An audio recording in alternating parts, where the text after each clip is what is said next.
kedua, perlindungan anak di dalam sekolah. Dan yang ketiga, kita bicarakan perlindungan anak dalam rumah tangga. Dan terakhir ini, diskusi hukum ini akan kita laksanakan bagaimana perlindungan anak di tempat ibadah. Seperti kita ketahui bahwa anak di tempat ibadah kita, terutama di masjid, musola,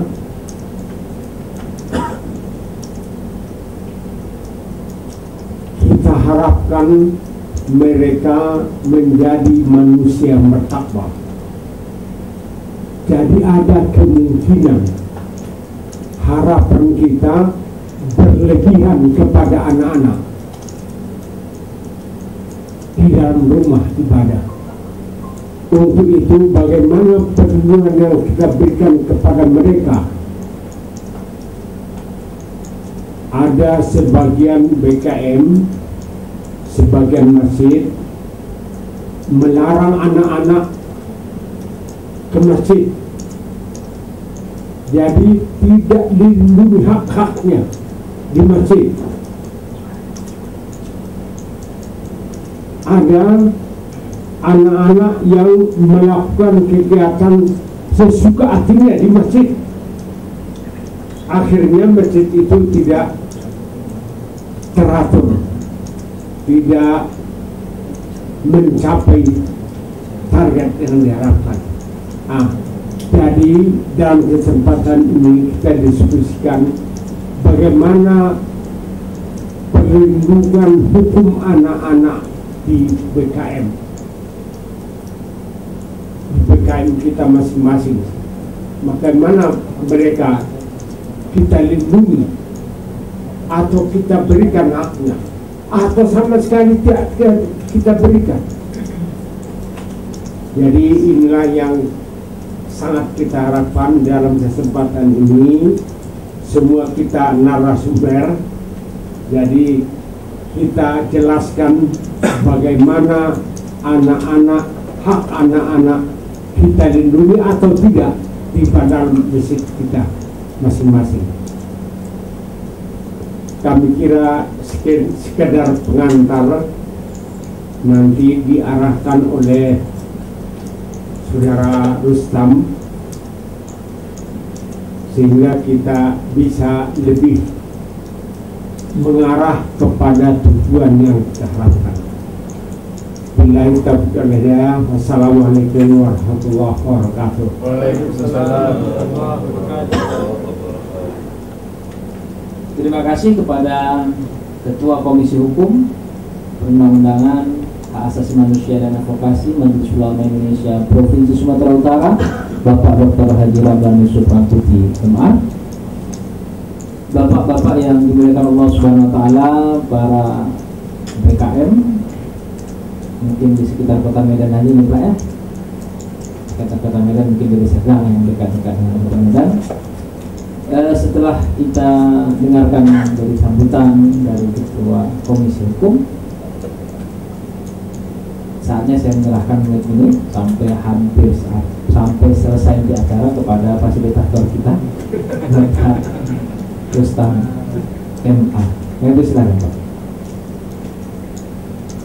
Mohon maaf sebentar, Saya ingin memperkenalkan tim kita ada di ujung sana, Pak Jufri ya. Pak Jufri itu motivasi kita. Jadi ini direkam dan akan dijadikan proceeding. Setelah dijadikan proceeding akan dijadikan buku. Kemudian di ujung sana saya ingin berharap tim untuk perekam kita, live streaming, kadang live streaming, tapi ini tidak live streaming, hanya rekaman saja. Saudara Mulyo Ponconiti, dia merupakan mahasiswa PPKU, Pendidikan Tinggi Kadar Ulama yang kita angkat. Mudah-mudahan channel MUI di tangan anak PPKU akan semakin berkembang. Silakan. terima kasih. Bismillahirrahmanirrahim. Assalamualaikum warahmatullahi wabarakatuh. Waalaikumsalam warahmatullahi wabarakatuh. Alhamdulillah wa syukurillah wassalatu wassalamu ala rasulillah. Allahumma sholli wa sallim ala sayyidina Muhammad wa ala alihi washabihi ajma'in.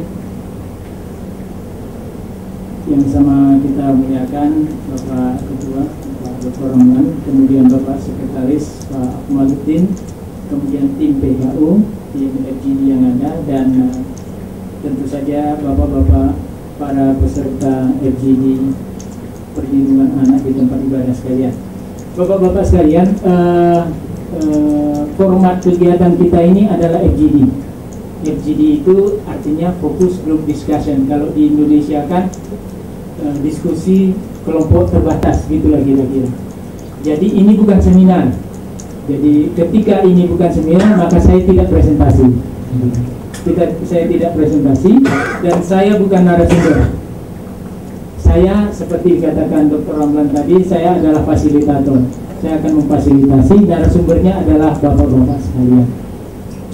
Baik, sebelum kita melangkah pada apa yang harus kita lakukan, saya coba perkenalkan sedikit peserta yang ada. Ada Pak Baharuddin dari Masjid apa Bapak? Masjid Al-Amin, Jalan Perbatasan Dusun 5, Desa Bandar Setia, Percesetuan. Perbatasan Dusun 5 ya, dekat lapangan Bandung.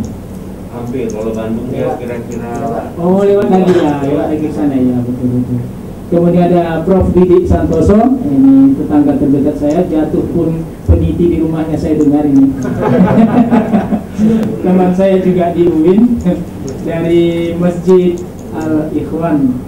Ya, alhamdulillah kita berdua termasuk yang menginisiasi masjid tersebut di dekat rumah, yang awalnya rencana mau dibangun musola ya Prof ya. Kemudian kita bersikeras masjid jangan musola, alhamdulillah akhirnya jadi masjid.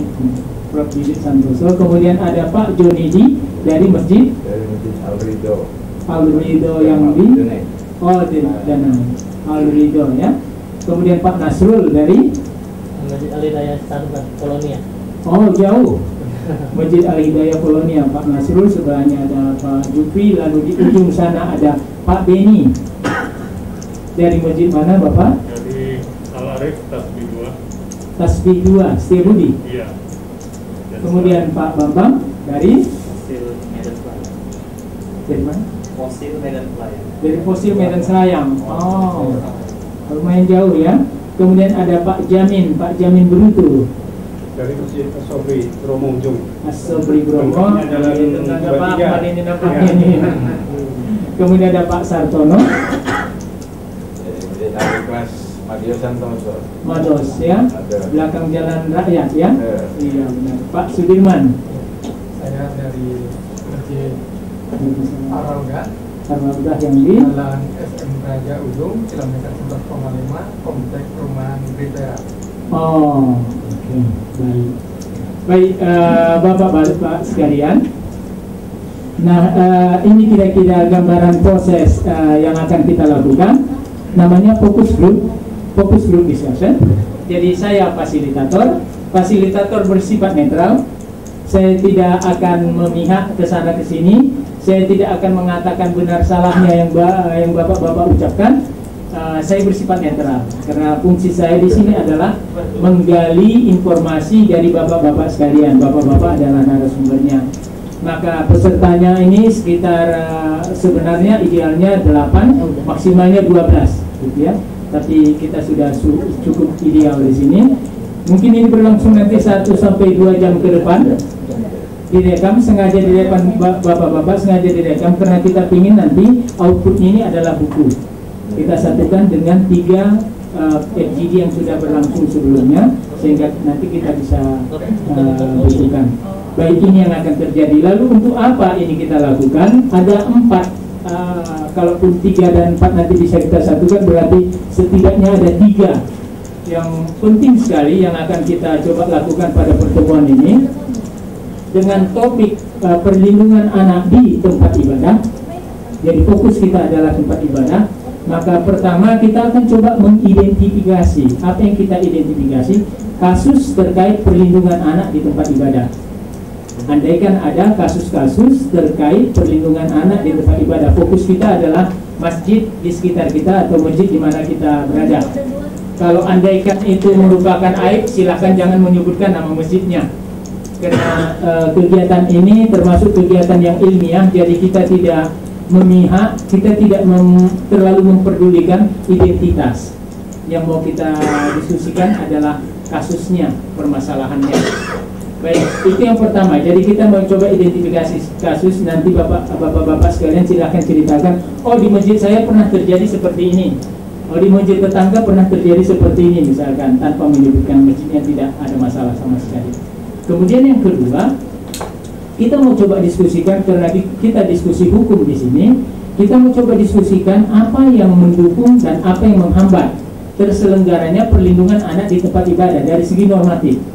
Jadi dari aspek hukum, mana dimensi-dimensi hukum, adakah nas-nas di Al-Quran, hadis, hukum positif, hukum apapun, hukum adat dan segala macam yang mendukung terselenggaranya perlindungan anak di masjid atau yang menghambatnya.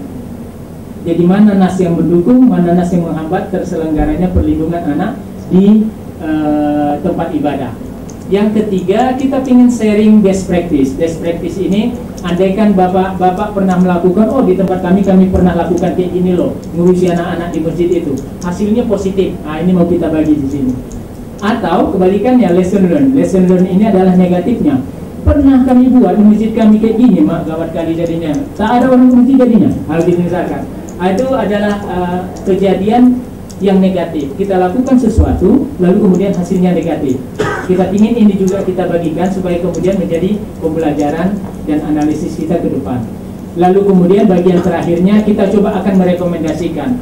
Nah, dengan situasi yang kita alami di masjid kita masing-masing atau masjid tetangga, pengalaman-pengalaman kita, lalu kemudian apa yang bisa kita rekomendasikan untuk 4 ranah ini. Ranah pertama, pencegahan, untuk mencegah apa yang harus kita lakukan, untuk mencegah supaya jangan terjadi pelanggaran terhadap hak anak di masjid, apa yang harus kita lakukan.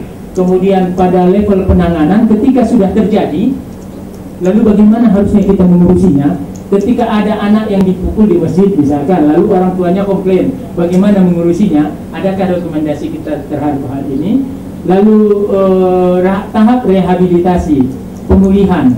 Misalkan anak-anak udah agak-agak trauma ini ke masjid, misalnya ada masjid yang anak-anak sekitarnya trauma, lalu apa yang harus kita lakukan untuk memanggil kembali anak-anak itu?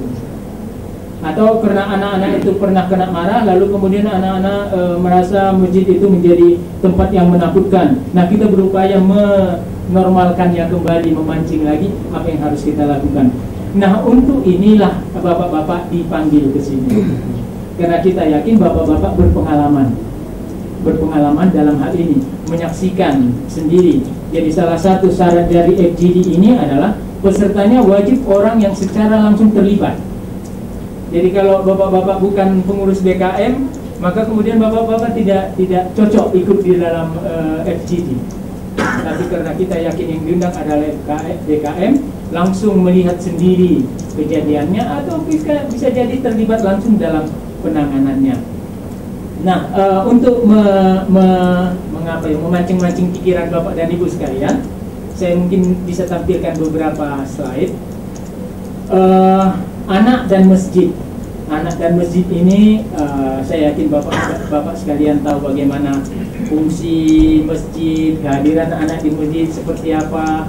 Lalu kemudian ketika anak datang ke masjid, lalu kemudian kadang terjadi konflik antara pengurus masjid dengan anak, pengurus masjid dengan orang tua, antara anak dengan anak, antara anak dengan orang dewasa di masjid, jamaah lain dan segala macam.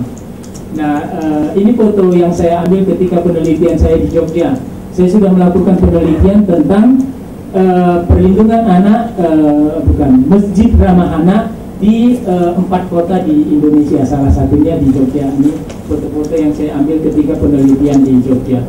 Ini gambaran bagaimana anak dibawa ke masjid. Yang di sebelah kiri itu, kalau boleh saya ceritakan sedikit, itu seorang kakek mencoba membawa anaknya ke masjid, itu membawa cucunya. Lalu ketika ini masih agak-agak di teras-teras ini, lalu si kakek masuk ke masjid mengajak cucunya itu, ternyata cucunya itu merasa tidak nyaman di situ dan dia ngotot untuk pulang. Dan dia nangis-nangis, lalu kemudian dengan berat hati kayaknya kakek ini terpaksa balik arah, lalu tidak jadi membawa cucunya ke masjid. Nggak tahu entah apa yang dilihat cucunya itu di situ, sehingga kemudian dia memutuskan untuk tidak masuk ke masjid. Nah, ini juga foto di salah satu masjid di Yogyakarta. Anak-anak bermain di bawah, lalu ada lantai duanya, macam lantai dua, lalu kemudian di lantai dua itu juga anak manjat-manjat. Lalu saya tidak tahu apa yang terpikirkan oleh bapak-bapak ketika melihat hal-hal seperti ini.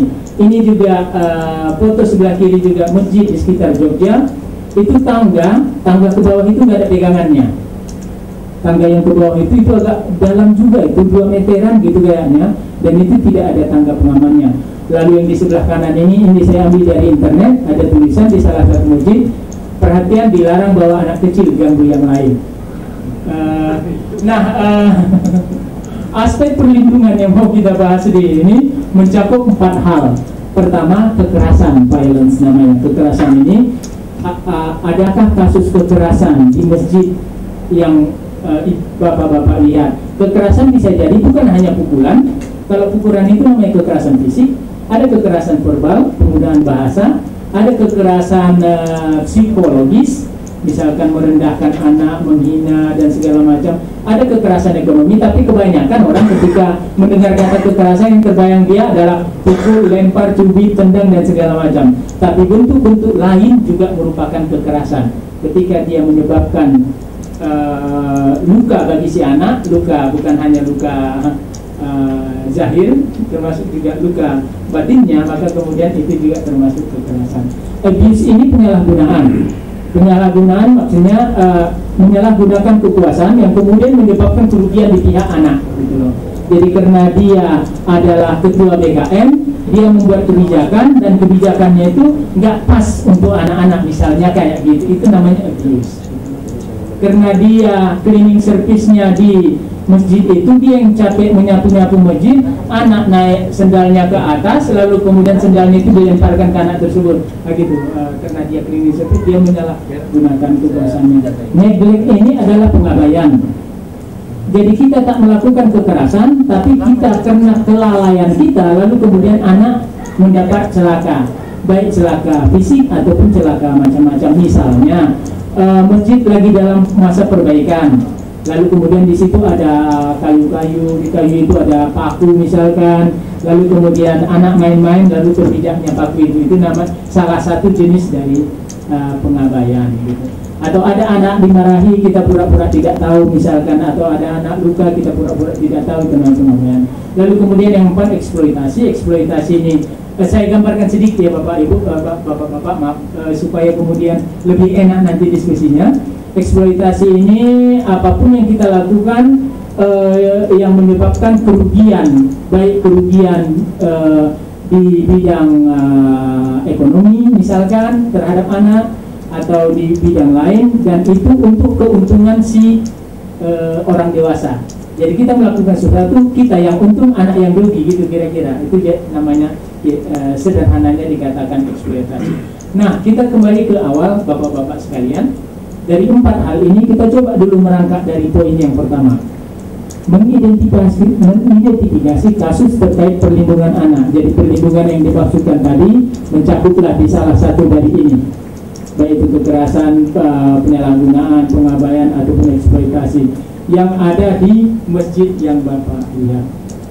Jangan sebutkan nama masjidnya, tidak ada masalah sama sekali, karena kita ingin belajar, kita ingin menggali data, sehingga kemudian tidak harus menyebutkan nama masjid, karena bisa jadi itu terkait dengan fitnah dan segala macam nantinya. Silahkan disembunyikan nama masjidnya agar lebih nyaman berdiskusinya. Baik, bapak-bapak sekalian, dari mana kita mulai? Poin nomor 1, kasus terkait perlindungan anak di tempat ibadah. Supaya lebih beragam, satu orang cukup menceritakan 1 atau 2 kasus saja, lalu kita mintakan kepada peserta yang lain supaya lebih banyak nuansa masalahnya. Kalau misalkan orang yang pertama menyoroti aspek kekerasan fisik, coba nanti kemukakan aspek yang lain biar agak lebih banyak datanya yang kita kumpulkan. Baik Bapak sekalian, dari mana kita mulai? Silahkan saja. Sebelum itu Pak, Iya, Prof. Didi. saya ingin usul Ya. Silahkan dihidupkan mic-nya. Assalamualaikum warahmatullahi wabarakatuh. Waalaikumsalam warahmatullahi. Menarik sekali kalau kita bicara tentang anak-anak yang kita temukan setiap hari di masjid, termasuk masjid kita, masjid tahun-tahun yang lain juga.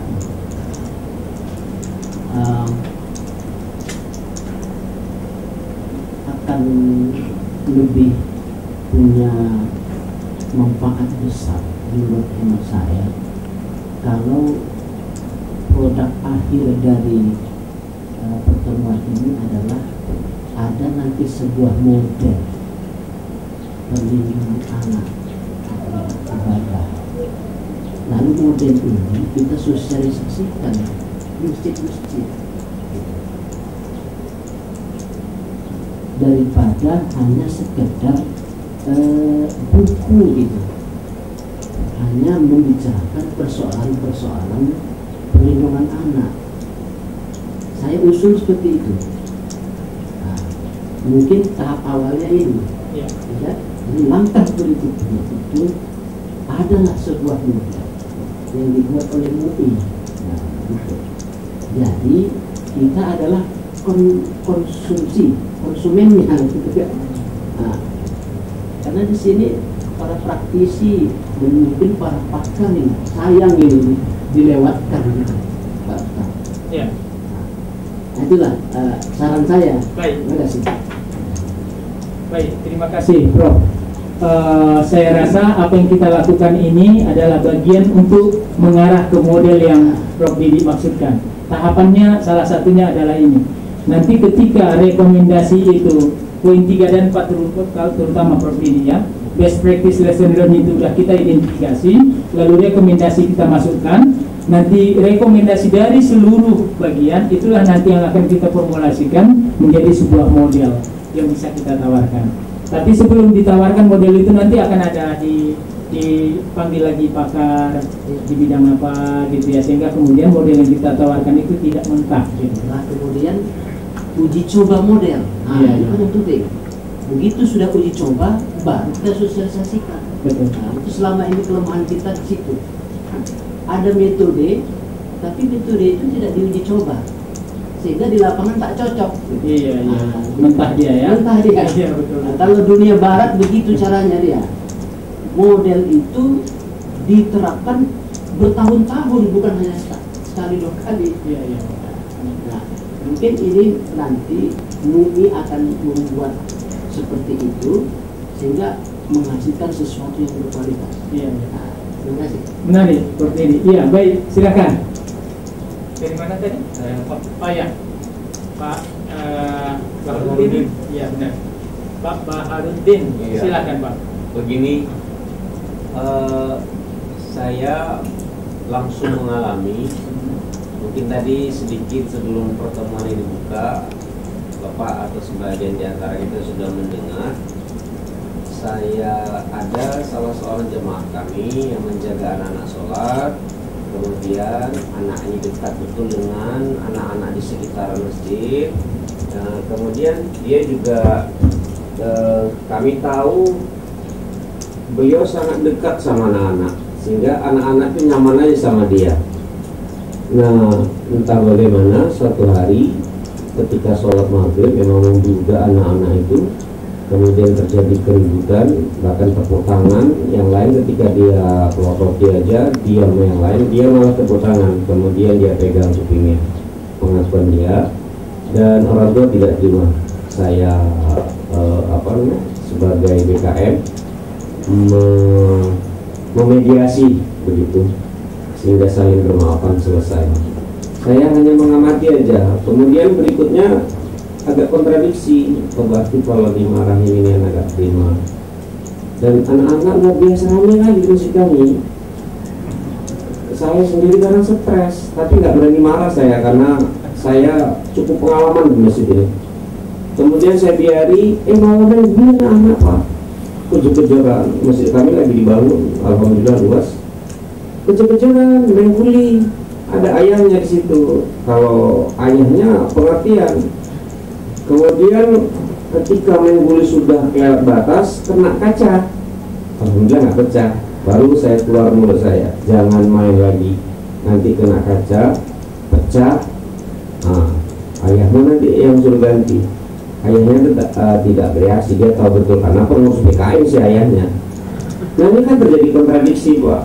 Dibiari anak-anak luar biasa, kita juga mantan anak-anak. Mungkin kita lebih parah dari itu. Nah jadi ini pengalaman, diingatkan dia tidak terima ayahnya ngamuk-ngamuk, trauma, anak saya nggak bisa ke masjid lagi. Kemudian kalau kita menyadari perintah sholat itu di usia berapa, saya pikir itu yang harus dasar kita. Perintah sholat, Rasulullah menyuruh anak untuk sholat usia 7 tahun. Yang dibawa ke masjid anak-anak yang usia di bawah usia 7 tahun SD biasanya, masih TK. Ada yang kencing Pak di masjid Pak. Bukan stres sih kita sebagai pengurus. Jamaah lain merah mukanya. Ada bapaknya, jamaah itu datang. Artinya jamaah lewat, singgah musafir, kencing Pak. Sekali lagi saya tetap tidak mau marah saya. Insya Allah memang luar biasa lah kalau untuk jamaah kami terus membludak Pak, sampai Jumat itu nggak cukup masjid kami Pak. Saya pikir itu Pak pengalaman Pak. Mudah-mudahan ini bisa kita diskusikan. Terima kasih. Assalamualaikum. Waalaikumsalam Pak Baharudin. Jadi jamaah sampai sekarang masih banyak jamaahnya ya? Alhamdulillah Pak, masih Pak. Pasti ada sesuatu yang menarik di situ sehingga jamaahnya masih tetap ramai. Dan Baik, anak kami kali Pak. Baik, kita diskusikan nanti. Silakan Pak Sartono. Terima kasih Pak. Ini ya pengalaman ya selama di BKM Masjid Al-Ikhlas. Itu seperti yang Bapak katakan tadi, memang meminus anak-anak ini memang sulit sekali gitu ya. Jadi ya tentunya itu pasti ributnya itu ya. Akhirnya BKM kami kan Pak Enjang Bahari. Jadi dia caranya bagaimana? Dia akhirnya membuat ini kepada anak-anak pokoknya kita setelah selesai ngaji, setelah selesai sholat isya baru boleh pulang ya. Begitu nanti pulang ada pembagian roti, jadi satu anak dapat roti. Nah dengan ada pembagian roti ini anak ini rame, jadi beli gerombol. Malah ada orang tua yang salah ini, kalau kamu mau dapat roti ke masjid gitu. Nah seperti itu, bukan untuk ngaji kan gitu. Nah kebetulan memang di masjid kami ini ada maghrib mengaji Pak. Sekarang jumlahnya sekitar 130 anak yang dibagi untuk ada 10 kelompok ya. Setiap kelompok itu gurunya adalah dari anak-anak RM, remaja masjid yang bagus ngajinya ya, dan memang sudah terbukti. Nah itulah. Nah jadi dengan cara tadi yang seperti tadi dilakukan dengan pembagian roti, ini sekarang ditambah lagi bagi anak-anak yang sudah selesai sholat, kemudian kita belajar sholat. Jadi ada pelajaran belajar sholat langsung praktek Pak, langsung praktek. Nah bagi yang ikut praktek itu baru dapat roti, sehingga anak-anak ini rame ikut belajar sholat dengan baca yang ya baca keras-keras lah gitu kan. Nah itu langsung dipimpin langsung oleh Bapak Ketua BKM Pak Enjang. Jadi pengalaman-pengalaman ini sebenarnya memang positifnya banyak. Artinya dalam hal ini ya memang bagaimana menjaga anak-anak ini supaya dia rajin ke masjid tadi ya. Jadi setiap misalnya Muharram, kalau Muharram kemarin setiap ini ada perlombaan. Dan kemudian kalau misalnya pas Idul Fitri malam ada lomba takbiran, hadiahnya lumayan ya, ada perorangan, ada per grup ya. Nah ini memang menarik untuk anak-anak ini seperti ini. Jadi mungkin itu yang nanti bisa sebagai masukan untuk kita bagaimana cara menarik anak-anak supaya rajin ke masjid. Yang kedua memang kita sulit dengan kekerasan. Dulu memang keras gitu ya. Akhirnya bagaimana caranya kami kumpulkan orang tua. setiap orang tua wajib, karena ini ngajinya gratis, ngaji gratis. Mereka dapat buku Iqra, dapat buku tajwid, dapat ini semuanya gratis dari masjid. Kemudian kita panggil orang tuanya dan wajib datang, tidak boleh diwakilkan. Kemudian kami beri ketentuan, setiap anak yang sudah pulang ngaji wajib dites ngajinya sampai di mana dia, supaya dia ngajinya terus bagus. Kemudian ada lagi kita harapkan pada orang tua, kan anak-anak ini diserahkan ke masjid, artinya kami disuruh mendidik anak-anak, ya. Nah, kalau anak-anak ini bandel, bolehkah kami menjewer kupingnya? Kalau misalnya nggak boleh, silakan jangan dititipkan kepada kami. Nah, dengan cara seperti itu orang tuanya boleh. Jadi kalau memang ada anak-anak yang terlalu sulit di ini, kami jewer kupingnya, tapi ya jewernya nggak terlalu inilah, hanya supaya anak-anak itu takut aja gitu ya. Jadi dengan cara seperti ini, anak-anak itu juga rajin ke masjid, dan dia memang ada rasa takut juga kalau ada abi-abinya atau uminya, ya. Jadi sehingga berisiknya itu kurang. Otomatis kalau sholat itu pasti sepi, Pak. Karena apa? Ada 12 guru ngaji, yang 6 ini menjaga anak-anak ini supaya disiplin, yang 6 ikut sholat gantian. Nah, jadi anak ini maka bisa disiplin karena apa? Jadi anak-anak yang sholatnya ini dijaga supaya nggak berisik gitu, gantian mereka ablusan gitu. Nah, cara seperti itulah sehingga selama ini udah bertahun-tahun ini pengajian di Masjid Al-Ikhlas itu anak-anak ini insya Allah sampai sekarang ini masih tetap banyak. Terima kasih Pak, itu mungkin masukan Indonesia. Baik, terima kasih Pak Sartono. Pak Sartono sudah masuk ke poin ketiga sebenarnya ya, berbagi hal-hal yang baik yang sudah pernah dilakukan. Tidak masalah, nanti kita susun di laporannya. Kita kembali mengundang 1 atau 2 lagi untuk mengungkapkan case-nya, kasus. Kalau tadi ada nuansa kekerasan fisik sedikit gitu ya, dipegang telinga anaknya katanya lalu komplain. Adakah kasus-kasus lain yang terjadi? Apakah kekerasan psikologis, kekerasan verbal, misalkan ada anak dimaki misalkan, atau anak dibentak, atau apalah, anak dilecehkan misalkan di masjid gitu atau di sekitar lingkungan? Adakah itu pernah terjadi di lingkungan? Andaikan pun terjadi, jangan disebutkan masjidnya, tidak ada masalah sama sekali bapak-bapak sekalian. Nah, baik, silakan. Saya lah. Ya, silakan Prof. Didi.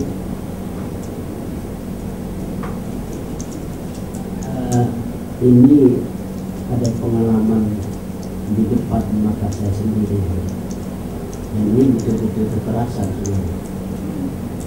Jadi anak itu memukul kepala temannya sampai bocor, ya, pakai besi di saat mau sholat zuhur. Saya nggak habis pikir, kenapa sampai begitu kasarnya itu anak. Banyak anak yang dipukul ini ngejek ini kan, tiba-tiba emosi ini anak ini,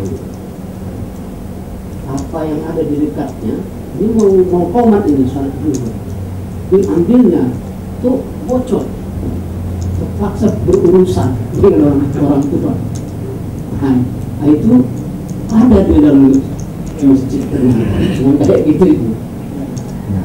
Jadi artinya kalau menurut saya sangat urgen sekali lah ini, sebelah gangguan untuk mengatasi persoalan yang sudah sampai begitu tinggi kadarnya dan membahayakan.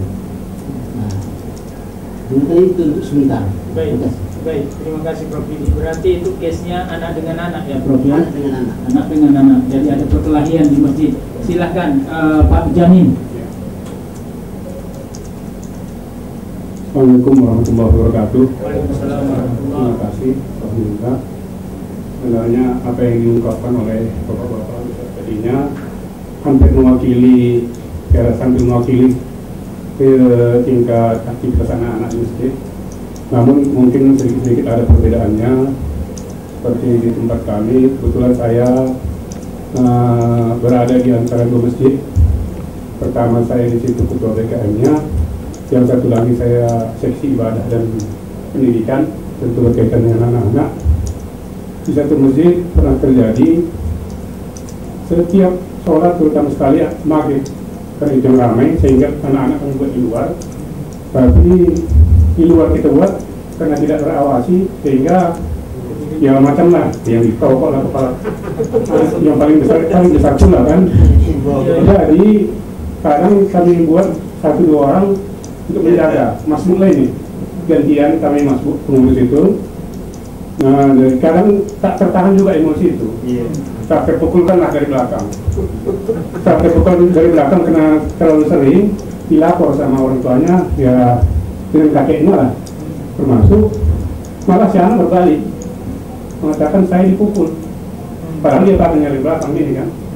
Jadi dia dan kakeknya siapa tadi Janu, padahal saya lihat sendiri anak itu melakukan kekerasan sih, orang pukul sampai jalan gitu ya, anak lagi sholat kan gitu kan, dia paling besar. Jadi saya bilang kalau kamu nggak mau sholat pulang aja, itu saya bilang. Jadi dia nggak apa juga, dia datanglah pengurus yang bagian urusan di masjid itu, didatangi lah kakeknya, disampaikan bahasanya anak kita ini nampaknya nggak bisa cucu kita ini nggak bisa diapain, diingatkan. Malah si anak kembali mengatakan saya dipukuli katanya. Jadi dipukuli, datanglah si kakek bersama ayahnya ke masjid. Masjid kita karena berkaca, di luar marah-marah, saya bukakan pintu masjid, masuk ke dalam, malu didengar orang banyak kan gitu. Masuklah ke dalam, sampai ke dalam siapa tadi ini. Malah si kakek terbalik, ayo berantem kita. Bukan ditanya apa masalah, nggak bisa pokoknya berantem keluar. Ya, ini jadi lain saya bilang. Bukan ditanya apa masalahnya. Gimana saya sendiri ingat dari kamu ngibut.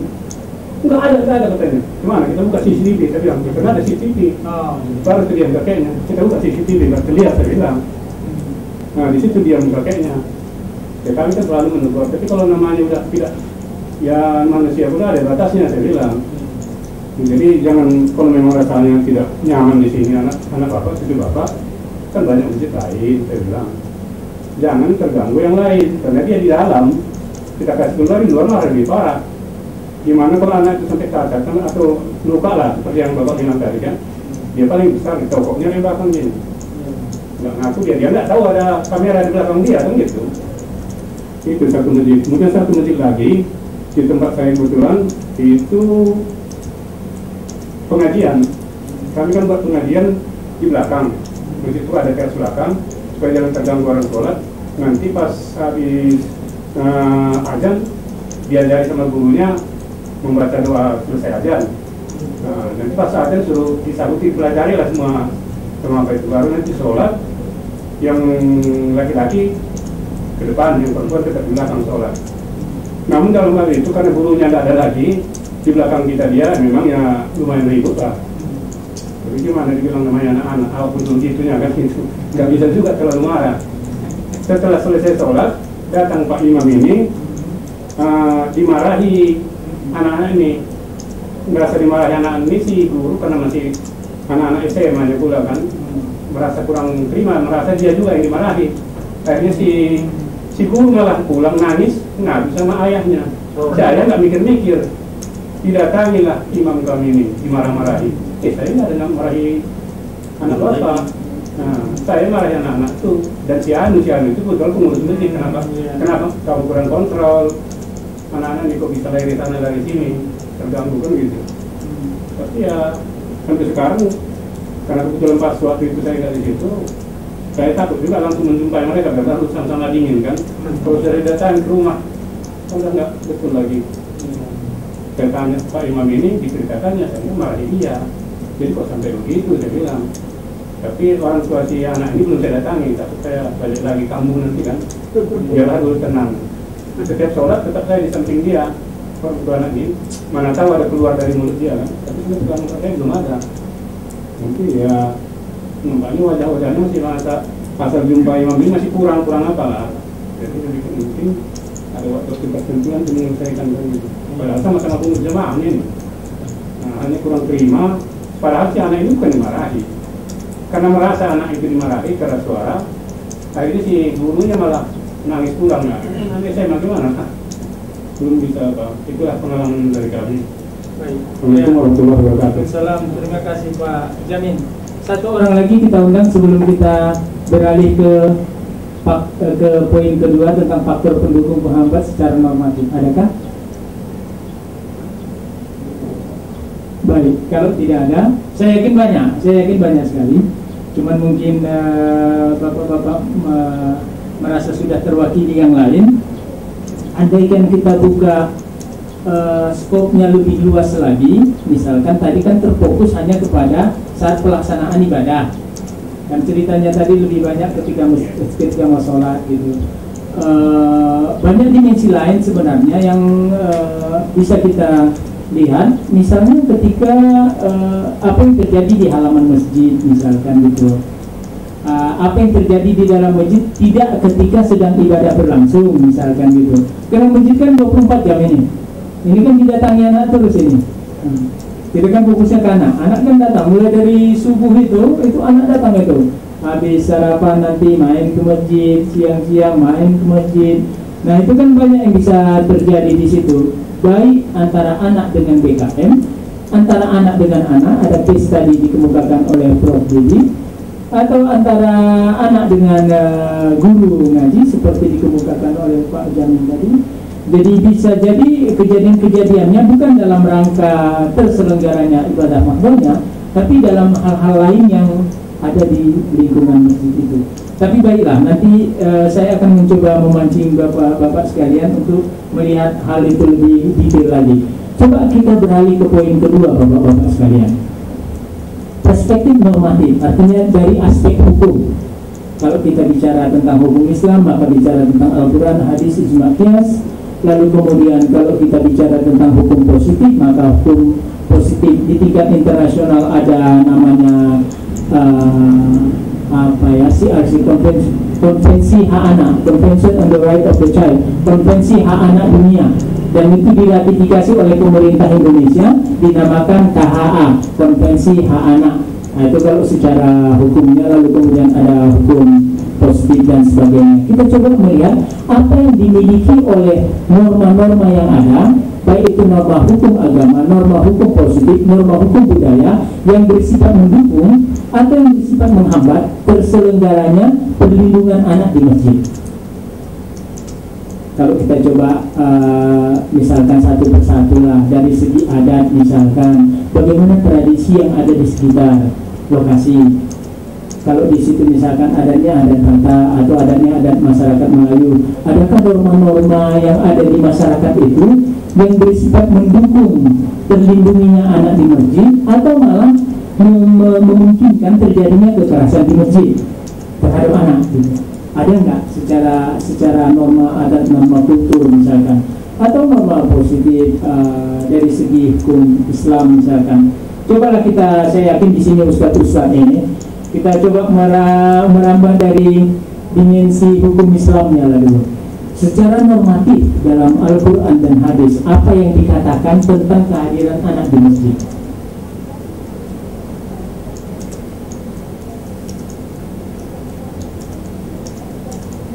Meskipun memang bisa kita search di Google ini sebenarnya, tapi kita ingin apa yang pernah bapak-bapak dengar terkait dengan ini, tentang kehadiran anak di masjid secara normatif, Al-Quran atau hadis.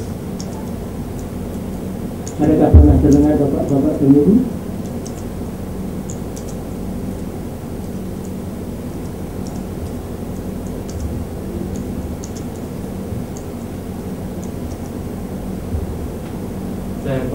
Iya. Baik, biar nggak vakum kita ya, sambil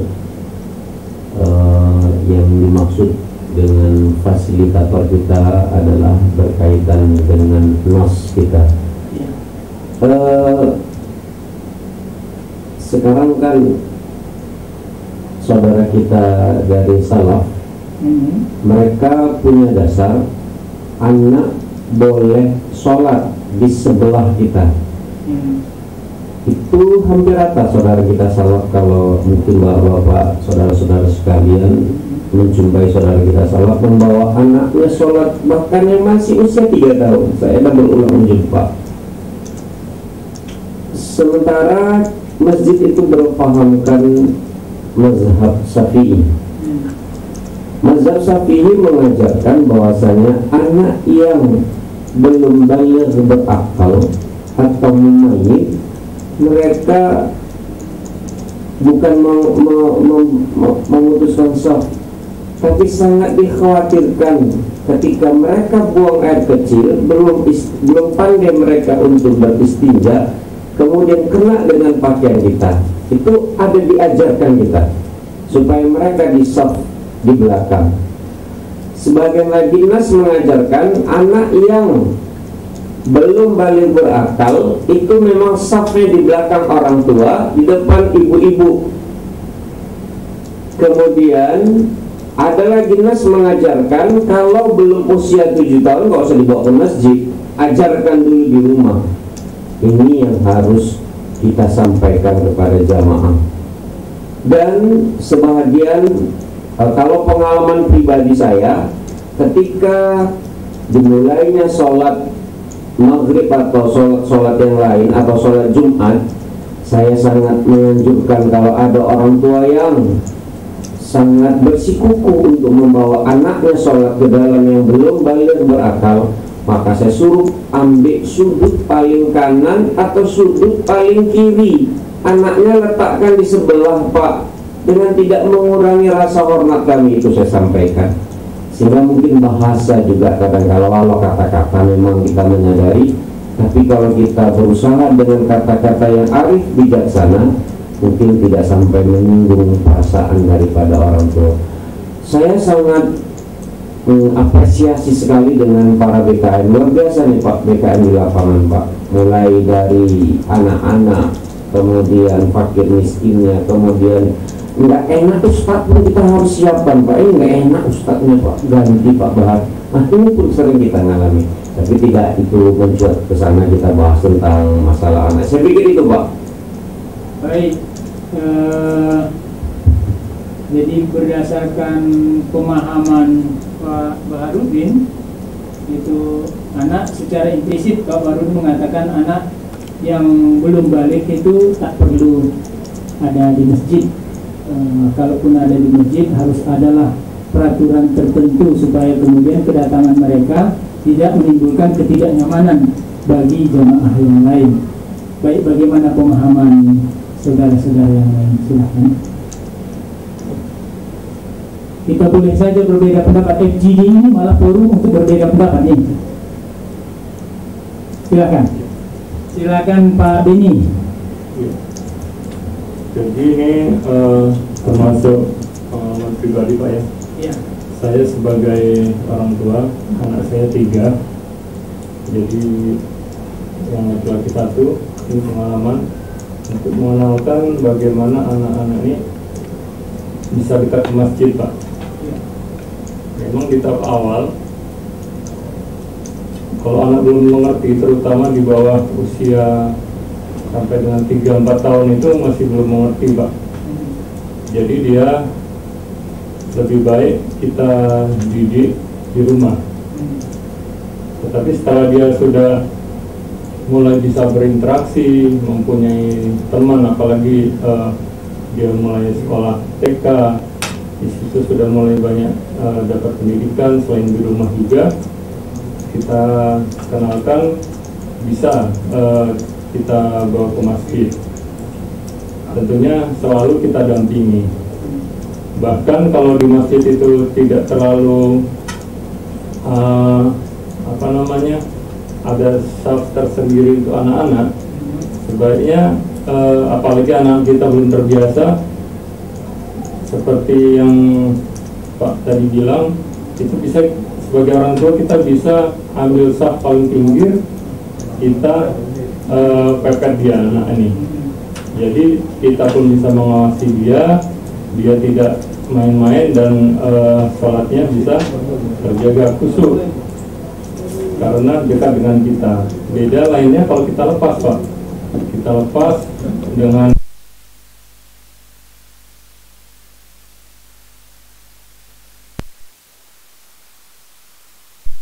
tetapi kalau sudah di awal penanaman itu dia sudah terbiasa kalau sholat ini nggak boleh main-main. Nah, setelah mulai itu tertanam, setelah itu digabung dengan anak yang lain pun dia nggak mau tergoda lagi. Jadi tetap khusyuk dia, walaupun tersendiri dengan anak-anak yang lain. Tidak mau menjadi temannya, atau walaupun temannya ribut, dia tidak terpengaruh seperti itu. Itu Pak, sebagian pengalaman. Terima kasih. Baik, mungkin untuk normatifnya nanti bisa kita cari sih di ayat-ayat Al-Quran, hadis, dan pendapat-pendapat ulama terkait dengan ini. Saya mau tampilkan yang satu ini dulu. Ada yang mengatakan begini, Muhammad Al-Fatih namanya, saya hanya cari di internet dan banyak dijadikan orang referensi ini. Jika kalian tidak lagi mendengar riang, tawa, dan gelak bahagia anak-anak di masjid, waspadalah, saat itu kalian dalam bahaya. Apa pendapat bapak-bapak tentang kalimat ini? Sepakat? Kalau sepakat, apa sepakatnya? Tidak sepakat? Kalau tidak sepakat, kenapa tidak sepakat? Saya silakan Pak Jani. Pribadi sangat mendukung ucapan itu karena banyak juga kawan-kawan mengatakan bahwasanya anak-anak inilah meningkat kecil yang akan menggantikan kita. Makanya saya banyak nama saya kan merasa makin banyak anak-anak terasa musik. Karena walaupun dia belum sekolah, belum TK, kalau bisa dibawa orang tuanya, saya rasa itu lebih bagus daripada di rumah. Dia kenal musik, dia kenal kawan-kawannya, dia tahu mana yang baik, mana yang buruk, dan diingatkan. Terima kasih. Baik, Pak Jamil. Silakan yang lain. Pak Jonidi. Pak Nasrul. Sorry, Pak Jonidi yang sebelahnya. Assalamualaikum warahmatullahi wabarakatuh. Waalaikumsalam warahmatullahi. Saya sepakat juga nih Pak.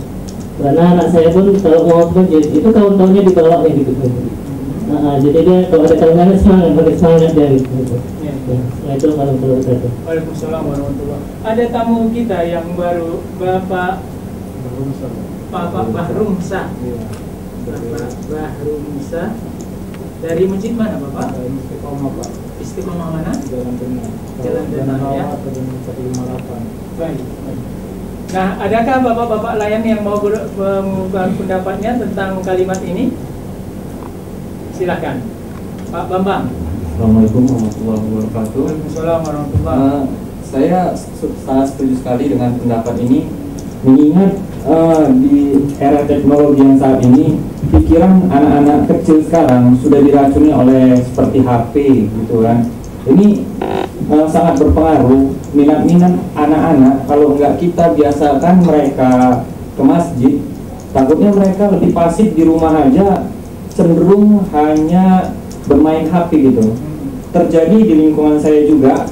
Saya perhatikan anak-anak itu ketika maghrib mereka banyak gitu main HP gitu kan. Padahal panggilan azan itu sudah ada. Mungkin karena dari kecilnya itu tidak dibiasakan untuk wajib gitu ke masjid apabila terdengar suara azan. Karena mungkin di kata-kata ini saat anak-anak itu suaranya ataupun kelasaannya itu di masjid nggak ada lagi, itu yang kita khawatirkan. Generasi penerus dari masjid itu nanti kedepannya makin lama makin habis. Itu aja sih yang bisa saya alami dari masjid-masjid di sekitar lingkungan saya. Baik, terima kasih Pak Bambang ya. Ada lagi yang mau menambahkan? Silakan. Silakan Pak Barumsa. Saya tadi coba menampilkan gambar ini Pak Barumsa, yang bunyinya jika kalian tidak lagi mendengar riang, tawa dan gelak bahagia anak-anak di masjid, waspadalah, saat itu kalian dalam bahaya. Bagaimana pendapat Pak Bahru? Silakan. Bismillahirrahmanirrahim. Assalamualaikum warahmatullahi wabarakatuh. Waalaikumsalam Saya warahmatullahi dari BKM Istiqomah Denering, Pak. Iya. Nama saya Bahru Musa. Opini saya, kalau memang nggak ada suara anak-anak di masjid, otomatis suasana masjid sepi dan hampa, kosong. Justru dengan adanya anak itu, semangat kita beribadah itu mungkin makin meningkat gitu, karena ada kritik kenaikan itu. Akan tetapi kalau di manajemen kita di BKM Masjid Istiqomah dalam pengawasan anak-anak ini harus dikontrol, Pak. Nah, mana dia ribut, mana dia main, kan? Jadi kita memerlukan sistem pengamanan. Kita berikan petugas pengamanan. Nah, petugas pengamanan itu yang kita beri nanti insentifnya tiap bulan, ya kan, dikeluarkan dari kas kita. Nah, dan insya Allah anak-anak itu aman gitu loh. Kalau hanya sebatas dipantau aja, ditengok-tengok, anak-anak sekarang kok lah bandar-bandar kali, Pak, kan gitu. Bahkan ada yang nggak seru, penjaga masjidnya diusir. Jadi penjaga masjidnya yang diusir ya? Penjaga masjid itu yang mengusir anak-anak yang diusir. Kebalik, Pak. Kan ada orang tua kita yang apa, udah keluar kau main sana. Jadi besok nggak datang lagi kan? Nah, jadi dengan adanya pengamanan itu, bagaimana supaya anak-anak itu bisa jadi betah. Jadi tugasnya ini tadi ngapain lah Pak Bahru, yang pengamanan yang kita mengontrol anak-anaknya di situ, Pak. Mengontrolnya. Nah, jadi supaya jangan main di saat sholat itu aja. Oh gitu. Nah, setelah sholatnya terserah mau main, mau mengaji terserah. Jadi itu sudah kita terapkan di Masjid Istiqomah sekitar lebih kurang dalam 4 bulan ini, Pak. Itu kita ada sepakat, kita buat pengamanannya dari anak remaja masjid juga, kita keluarkan insentifnya untuk itu. Nah, itu aja pendapat saya, karena jika nggak tanpa anak-anak di masjid pun hampa kan masjid itu, Pak, kosong. Nah, kesimpulannya jangan dimarahi dan jangan diusir, itu aja. Demikian, Pak. Assalamualaikum warahmatullahi wabarakatuh. Pak, sedikit Pak. Iya, silakan. Pak Harudin. Saya tanya aja. Iya. Kira-kira ada enggak Pak memarahi, mengingatkan, menasihati, di mana letak marah, di mana letak mengingatkan, di mana letak nasihat? Karena gimana yang mau bilangnya? Sekali lagi, tempat kami banyak kali anak-anak yang sholat itu, Pak. Saya cuma meminta aja nih, Pak, di mana penempatan kata marah, di mana penempatan kata mengingatkan, di mana penempatan kata menasihati, itu aja, Pak. Walaupun mungkin kita sama-sama ketahui, karena ketika kita mengingatkan, anak merasa dimarahi. Nanti kita kontradiksi. Saya sangat setuju, jangan sampai nggak ada anak-anak. Tapi anak-anak yang saya bilang main guli, ketika saya bilang jangan main guli, udah berhenti, udah lewat. Apakah itu masuk kategori marah? Nanti katanya saya verbal menyakit apa? Verbal ya Pak ya, sehingga mengintimidasi anak. Jadi ini harus jelas nih Pak, supaya kita juga nggak trauma di tengah masyarakat. Kita dimarahi sama orang tua. Dan saya sehari-hari juga guru Pak. Kalau anak dipegang aja sekarang pun, maaf Pak, itu datang uaknya, kakeknya, omnya nggak pakai celana panjang Pak ke meja saya, bawa kelewang Pak lagi Pak. Bapak bisa dipenjarakan. Nah, itu Pak, jadi serba dilema. Anak sekarang ilmunya juga lebih nggak seusia mereka lagi. Sekali lagi saya guru Pak, cukup pengalaman saya Pak, dari usia 25 sampai 51 Pak. Jadi ini juga harus kita jelas Pak. Guru sekarang Pak udah nggak mau marah-marah lagi Pak, dibiari. Nah, apa yang terjadi Pak di tengah masyarakat? Kalau kata marah nggak boleh. Padahal Rasulullah mengajarkan, pukul anakmu kalau nggak mau sholat, pisahkan tempat tidurnya kalau sudah 10 tahun. Itu Pak, saya kembalikan. Ya baik, terima kasih Bapak. Sayangnya dalam posisi saya tak bermaksud untuk menjadi narasumber. Tapi yang bisa saya katakan begini Bapak, itu kontekstual. Kontekstual itu artinya tergantung konteksnya. Di masyarakat tertentu ada yang dibentak anaknya, pulang kau yang tak ada bagusnya kau ada di masjid, dikatakan begitu. Bagi keluarganya itu oke-oke saja misalnya. Tapi konteks masyarakat yang lain, sekedar dipelototi aja anaknya, anaknya itu ketakutan, pulang ke rumah ngadu, bisa menjadi masalah. Jadi kalau menurut saya itu sangat kontekstual. Jadi orang bapak-bapak lah yang kemudian harus berembuk dengan masyarakat yang ada di sekitar. Seperti yang dikatakan oleh Pak apa tadi, ada itu diundang orang tuanya, lalu kemudian ayo kita diskusikan mana yang boleh kita lakukan, mana yang tak boleh untuk anak-anak nih. Kalau anak menyalah di masjid buat ribut, kita semanakan misalkan. Karena kata-kata marah ini memang bisa tumpang tindih seperti Bapak baru dibilangkan. Yang mana menasihati, yang mana mengingatkan, yang mana marah, ini bisa tumpang tindih. Sangat tergantung dengan konteks masing-masing. Saya yakin kalau orang Jogja datang ke sini, pingsan orang itu jalan-jalan. Dengan orang itu supir angkot itu bilang, memang begitu katanya, udah demam orang itu. Tapi bagi kita yang hari-hari di sini, itu Udah biasa. Supir angkot itu cobalah maki sekuat-kuatnya makian yang kita makikan sama dia, apalah misalkan kita sebutkan nama B2, dia masih senyum-senyum aja. Di rumah dia banyak gitu. Apa sakit hatinya dipanggil dengan nama seperti itu gitu. Nah, jadi sangat kontekstual Bapak. Saya tak bermaksud membuat batasan. Oh kalau udah begini namanya marah Bapak. Kalau ini menasihati. Mari kita lihat sesuai dengan norma kultural yang ada di lingkungan kita masing-masing. Itu masyarakatnya apa, sukunya apa, kelas ekonominya seperti apa, itu akan sangat mempengaruhi. Tingkat pendidikannya seperti apa, itu akan sangat mempengaruhi. Sangat. Baik Bapak dan Ibu sekalian, saya coba kembalikan lagi ke ini, sedikit agak ngompor-ngompori Bapaknya.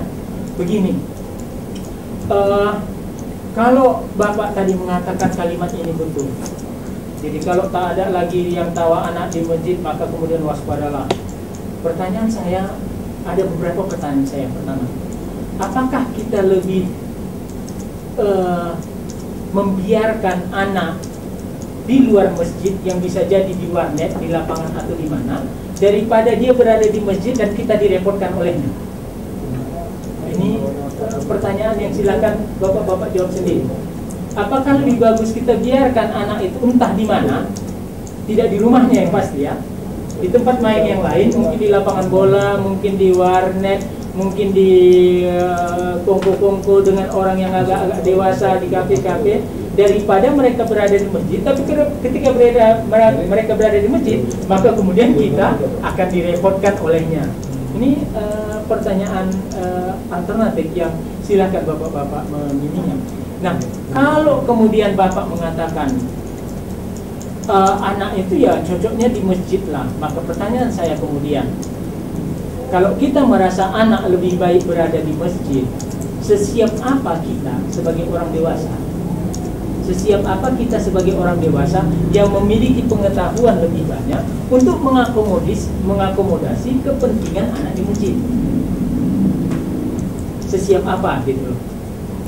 Kalau kita akan membalikkan dengan mengatakan memang anak-anak itu payah, itu dibilangi memang payah kali.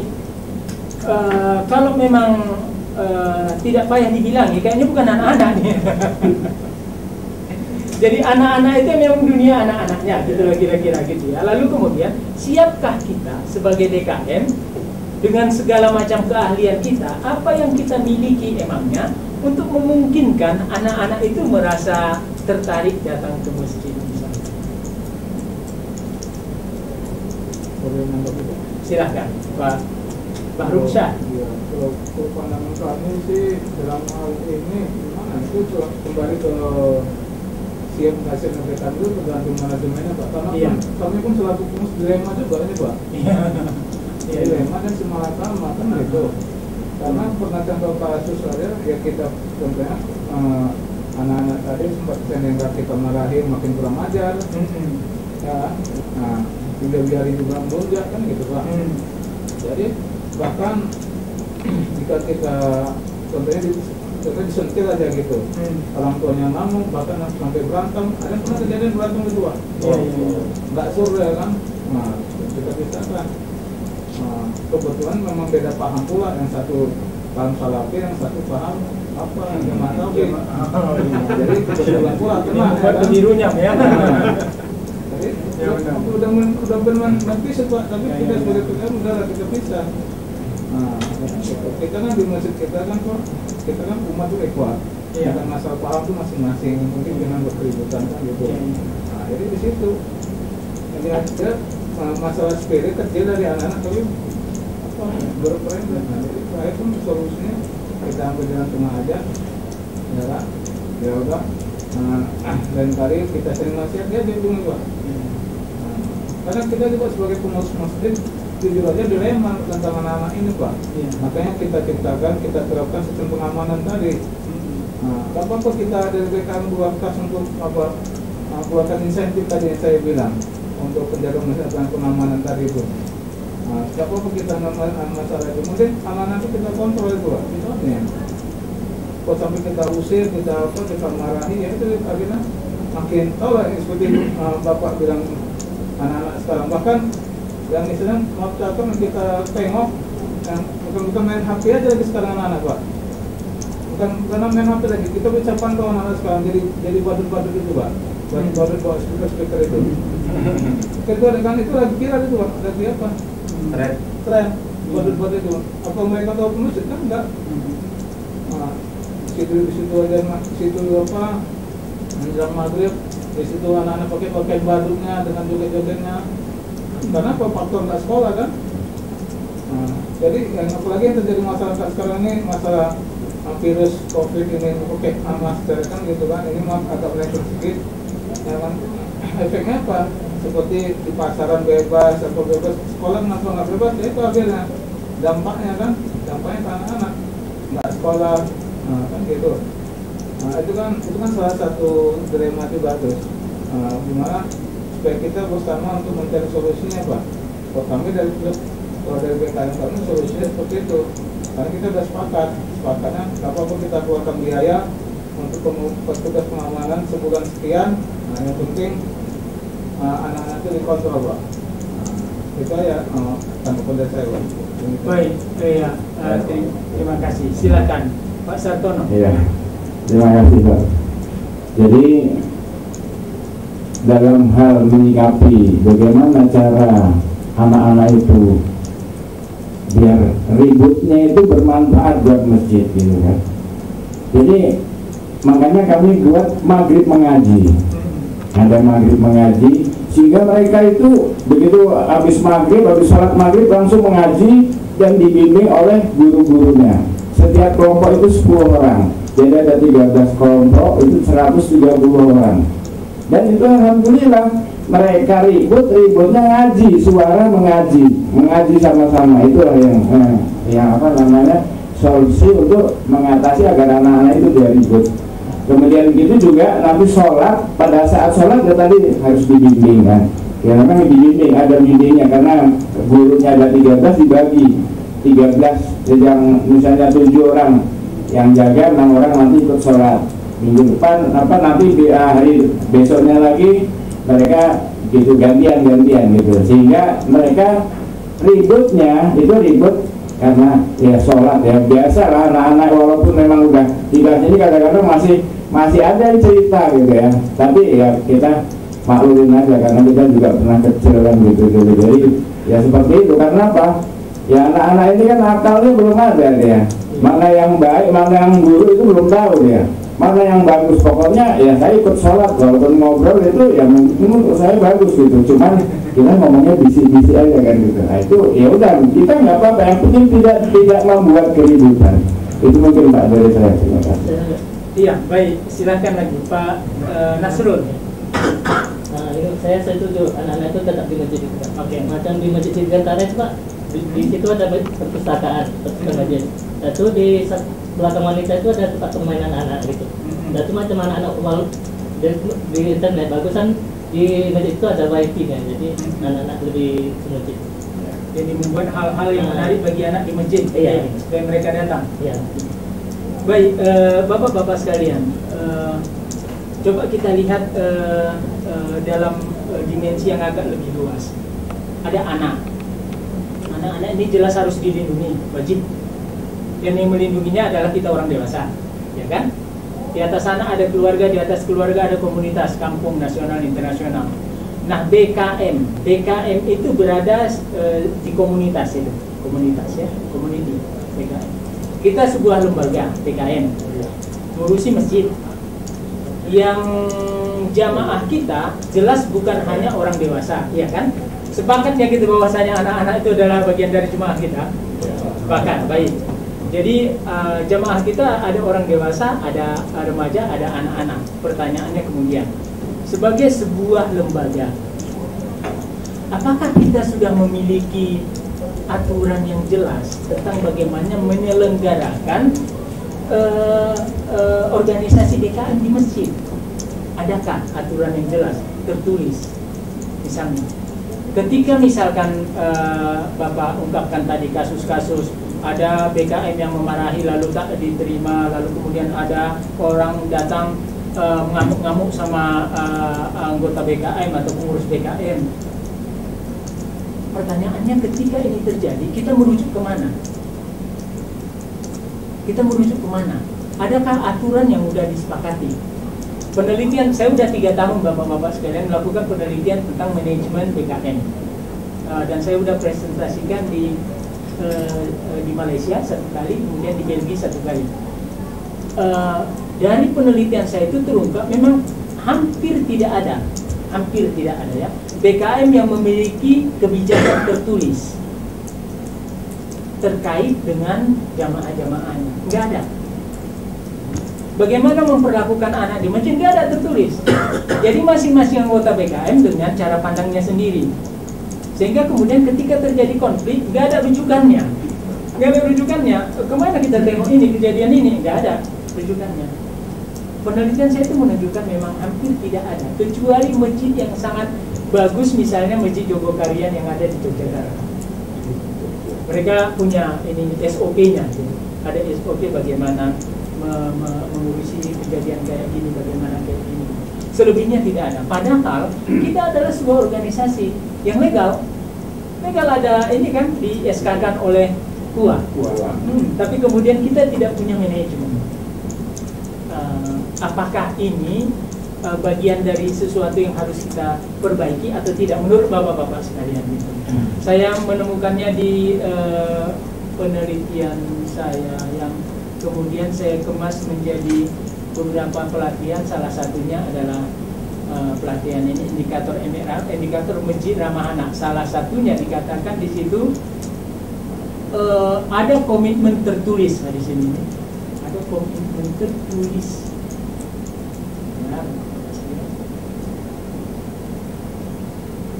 Jadi ada komitmen tertulis gitu di sini. Yang satu itu. Komitmen tertulis itu pernyataan tertulis ya dari BKM bahwasanya mereka mengusung kebijakan masjid itu harus ramah anak. Lalu kemudian yang kedua, pengurus masjid ada yang terlatih. Jadi terlatih tentang hak-hak anak. Kemudian makanya kemudian tidak terjadi pertentangan pendapat karena ada kesepakatannya. Gitu. Ujung-ujungnya di bagian bawah ini Bapak-Bapak sekalian, jadi masjid ramah anak itu tidak mesti dia bicara tentang sarana prasarana. Di bagian ujung bawah itu ada partisipasi. Nah ini salah satu kata kunci nih. Partisipasi orang tua, dewan masjid, dunia usaha, pemangku kepentingan, bahkan kemudian anak. Bapak-bapak sekalian, ketika kita menjalankan sebuah lembaga, lalu kemudian tak ada aturan tertulisnya, lalu kemudian ada kejadian yang terjadi, mana rujukannya? Mana rujukannya? Ketika anak ribut, apa yang harus dilakukan? Ketika ada perkelahian, apa yang harus dilakukan? Siapa yang harus melakukan apa? Gitu misalkan. Nah, saya tidak tahu bagaimana pandangan bapak-bapak tentang ini, tapi dari penelitian yang saya lakukan, salah satu masalah mendasar di pengelolaan BKM adalah tidak adanya SOP atau dokumen tertulis tentang kebijakan terkait dengan pengelolaan anak. Itu menjadi salah satu masalah yang kemudian merembet kemana-mana, karena tidak ada dokumen tertulis, lalu kemudian setiap orang melakukan kebijakan dirinya sendiri, gitu, berdasarkan perspektif dia sendiri, subjektif. Menurut ini anak yang tak bisa lagi di masjid, besok jangan pernah nampak aku di masjid ini lagi. Bilang sama ayah makmu, begitu misalkan. Ketika ada dokumen tertulis yang dibuat bersama orang tua, dan penting sekali bersama anak, karena anak adalah orang yang akan sangat anak adalah orang yang dikenai kebijakan itu, maka dia wajib sebenarnya ikut di dalam membicarakan tentang aturan itu. Lah ketika itu sudah dibuat bersama, ini sedikit banyaknya ya, dalam penelitian saya itu meminimalisir konflik-konflik yang terjadi akibat kehadiran anak di masjid. Saya kira nanti Prof. Didi bisa ini di rangkuman hasil penelitian saya itu udah ada beberapa sebenarnya tawaran-tawaran model begitu, Prof. Ya. Tapi belum dibakukan gitu, karena memang belum pernah diuji cobakan seperti apa. Saya berharap sebenarnya disertasi saya itu akan menawarkan model penanganan masjid ramah anak di Indonesia. Harapan saya gitu, tapi saya nggak tahu apakah itu akan terwujud atau tidak. Tapi disertasi saya yang saya lakukan. Jadi ketika kita berbicara pada poin keempat dari apa yang harus kita bicarakan tadi, poin keempatnya ini sudah beberapa orang sudah menyarankan tadi. Apa rekomendasi yang harus kita lakukan? Kalau terkait pencegahan sebelum sesuatu itu terjadi, kira-kira apa yang harus kita lakukan? Apakah hasil penelitian saya itu merupakan bagian dari ini tadi, misalkan bapak-bapak lihat atau tidak? Untuk penanganannya ketika kasusnya terjadi, ini udah terjadi nih, misalkan ada anak yang dimarahi orang BKM lalu keluarganya datang, ini bagaimana model mengurusinya? Apa yang harus dilakukan? Lalu kemudian untuk tahap rehabilitasi, anak-anak yang udah trauma atau pengurus BKM yang trauma misalkan.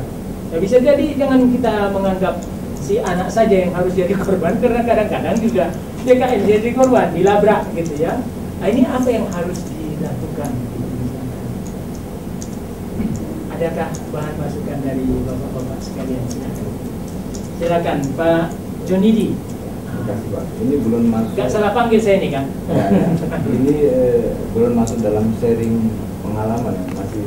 Tadi sebenarnya udah ada sharing pengalaman beberapa, tapi kalau Bapak mau sharing silakan.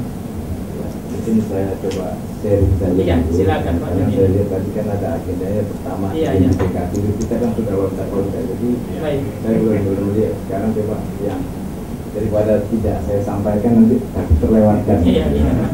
Payah ngundang yang lain lagi ya Pak ya. Pertama mungkin saya sharing aja dengan yang kami lakukan, seperti yang disampaikan Bapak tadi, ini terkait dengan anak-anak. Pengalaman kita bagaimana saat ini untuk meningkatkan hadir dan simpatinya anak-anak untuk bisa menyintai masjid. Itu harus kita bisa lakukan. Jadi prosesnya kita bikin semacam pengumuman untuk mendaftar mengaji gratis dan terusnya. Alhamdulillah banyaklah anak-anak yang hadir, bisa mencapai 100 lebih kurang gitu. Proses untuk mengamankan agar tidak terjadi seperti yang kita khawatirkan tadi, kita buatlah aturannya. Ya, jadi memang ini pengalaman yang diceritakan tadi ini terjadi semua. Saya rasa ini sama. Jadi pertama yang kita harus sampaikan, baik anak-anak maupun pengajar ini dua-dua harus kita kasih reward supaya di situ. Jadi reward itu kelihatannya suatu hal yang perlu kita pikirkan supaya orang itu sungguh-sungguh mengerjakan suatu itu. Misalnya begini, setelah kita terima, saya selaku BKM minta mendata mana anak-anak yang tidak pernah belajar mengaji atau tidak bisa mengaji sama sekali, dikelompokkan ya. Kelompokkan, yang sudah bisa ikut ini kelompokkan, yang sudah bisa membaca kelompokkan. Jadi bisa diidentifikasi supaya gurunya spesial, yang dari alif-alif nggak tahu, ada yang sudah masuk, ada yang tinggal tajwid, jadi jelas. Ya, saya targetkan ini kepada guru. Ada katakanlah satu kelompok ada 20 orang anak yang tidak bisa mengaji. Saya bilang, kamu bisa berapa lama membuat anak ini jadi pintar mengaji? Ya, saya bilang, saya kasih target. Kalau sebulan dari 20 orang ini bisa mengaji sampai hal-hal tertentu yang kita minta tercapai, kamu bisa tambahkan bonus gaji sekian si guru supaya dia sungguh-sungguh mengajarnya. Ya, begitu juga kepada si anak. Kalau kamu misalnya dari pertama sudah bisa, dalam tempo sebulan kamu bisa sampai batas tertentu yang kita mintakan, kamu juga dapat reward. Jadi baik guru maupun murid dua-dua dikasih insentif. Itu dari sisi reward. Kemudian kita bentuk juga dari sisi disiplin. Semua anak-anak itu yang hadir itu dicatat absensinya sama gurunya.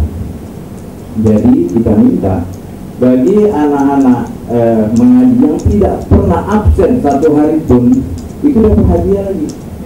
Ya, dapat hadiah. Yang kedua, bagi anak-anak yang tertib sholatnya, jadi waktu masuk sholat maghrib itu kan biasa lasa. Jadi hampir sama dengan sampai ke bawah tadi, ada anak-anak remaja masjid yang akan masuk nanti dia bikin sholat yang berikutnya, tapi anak remaja. Saya minta dia mengawasi setiap kelompok itu, dia akan catat mana yang lasak, mana yang tidak. Nanti begitu ada yang lasak, dia coret, si ini lasaknya, tukang main-main. Nah, yang ini bagus, nanti setiap sholat dalam sebulan itu ada yang memang di sini, tapi sebelum ini dikompetisikan, disampaikan. Nanti Bapak akan sampaikan, berikan hadiah bagi yang tertib, bagi yang tidak tertib tidak dapat. Bagi ini semuanya kriteria harus disampaikan dulu supaya dia siap menjalankannya, kan begitu. Setelah itu, setelah sebulan berlalu, saya panggil, saya kumpulkan bersama orang-orang tuanya, supaya orang tuanya bisa lihat anak aku ini bandel atau tidak gitu kan. Dan anak yang berprestasi dia senang. Ternyata anak aku disiplin sholat, ternyata anak aku tertib. Dia merasa senang dengan pengurus masjid, membuat anaknya disiplin. Kemudian kita targetkan juga kepada orang, tolong bapak-bapak, kalau selama ini anak-anak pulang ke rumah, dia ada mengucapkan assalamualaikum nggak? Kita ajari akhlak. Itu juga target bagi si guru. Nanti kan kita sebagai pengurus mengawasi terus. Begitu ditanya ada nggak ada perubahan akhlak bagi anak-anak bapak atau ibu selama mengaji di sini? Iya Pak, saya senang. Dulu nggak pernah masuk rumah mengucapkan salam. Sekarang salam bahasanya apa artinya apa? Guru ini ditargetkan untuk membuat mendidik anak-anak itu menjadi anak yang baik. Setelah itu kita kasih nilai poin. Jadi keberhasilan dari program ini akan memberi tambahan bonus pada guru-guru. Jadi gurunya sungguh-sungguh dia mengajar anak itu sama, ada reward khusus. Jadi dia tidak hanya reward tambahan saja, tapi ada target. Itu kira-kira yang kita lakukan. Jadi sebenarnya masih adalah lain-lain, mungkin nanti coba kita diskusikan lagi, untuk saya akan coba. Tapi itulah kira-kira gambaran sementara. Yang harus kita perhatikan lagi adalah tentang buat acara anak-anak itu menarik. Kita lakukan sudah beberapa kali semacam ada, kalaulah di artis itu namanya Susan, ya Susan dengan boneka ya. Kita ada ustaz, bukan ustaz lah katakan, tapi dia dari YIN yang buat boneka. Dia suka cerita sejarah-sejarah Islam. Dia kumpulkan anak-anak itu ngumpul di meja, ramai sekali ngumpul. Dia ceritalah dongeng tentang sejarah Nabi, cerita segala macam. Dengan ada dialog itu anak itu nggak ada yang ngantuk, ketawa ceria semuanya, ramai semeriah gitu kan. Tapi dalam teknik dia ngajar ini ada disiplin ilmu yang kita sampaikan adalah akhlak tentang bagaimana Rasul, bagaimana itu, tanpa disadari sebenarnya guru itu menitipkan akhlak itu harus seperti itu gitu ya. Jadi banyak metode yang kita siapkan sehingga ini membuat perubahan ya. Jadi sekarang saya mengukur semua orang tua murid itu, saya minta WA-nya. Saya minta bagaimana perubahan anak ibu anak bapak sekarang ini, apakah sudah ada perubahan bisa mengaji. Jadi semua yang kita lakukan harus bisa kita ukur. Kita membuat tidak hanya buat program ini, kita nggak tahu berhasil karena kita atau berhasil karena siapa gitu. Jadi yang kita lakukan ini adalah kita harus buat ini adalah berhasil karena upaya kita, kerja keras kita, pengurus masjid sama orang tua. Kita minta sama orang tuanya, kita sama-sama saling membantu. Bapak memonitor anak bapak di rumah, kami memonitor anak bapak di masjid. Kira-kira itulah mungkin gambaran dari saya. Saya rasa terima kasih. Baik, terima kasih Pak Jonedi. Zaman memang sudah berubah gitu ya. Orang-orang juga sudah berubah dan pasti cara bekerja juga harus berubah. Maksud saya ketika zaman sudah berubah, kita berhadapan dengan anak-anak lahir dari generasi milenial, pasti nilai dia juga berubah. Dan ketika dia diurusi dengan cara kita diurusi dulunya, pasti akan ada sesuatu yang salah. Saya tidak tahu apakah bapak-bapak kemudian melihat bahwasanya memang manajemen tradisional harus berubah kepada manajemen yang lebih bertanggung jawab.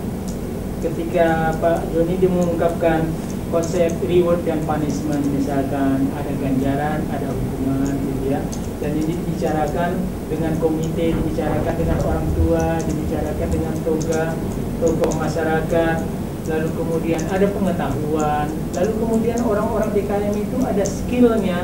Tak mungkin orang yang tak punya keahlian tadi bisa bermain dengan boneka tangan itu memang orang-orang yang terlatih. Intinya kemudian kita harus sebagai DKM memang kita dituntut untuk memiliki kesiapan. Kalau kita pengen melihat anak-anak itu tetap ada di lingkungan masjid.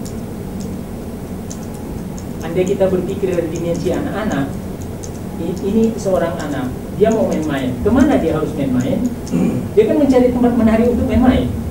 Anak ini kan dunianya kalau main belajar sambil main atau main sambil belajar, digabung-gabungkan deh. Dia kan bertanya, kemana aku enaknya pergi? Kalau sempat anak sama sekali tak melihat masjid sebagai salah satu alternatif yang menarik untuk dijadikannya tempat didatangi, kayaknya ada yang sangat serius yang harus kita. Saya nggak tahu apakah bapak-bapak berpikir juga seperti itu, silakan. Apa tanggapan bapak-bapak? Kita merambah dari antara poin 3 dan poin 4. Silakan Pak Sartono. Jadi tadi mengenai manajemen masjid, Pak. Kalau mungkin dari sini ada anggota dari Posil, mungkin yang sekarang ini kalau nggak salah sedang digiatkan bagaimana memilih masjid dengan baik. Ya, karena memang selama ini masjid itu tidak dimanage dengan baik, artinya memang pengurusnya ada gitu, tapi SOP-nya yang nggak ada, gitu kan.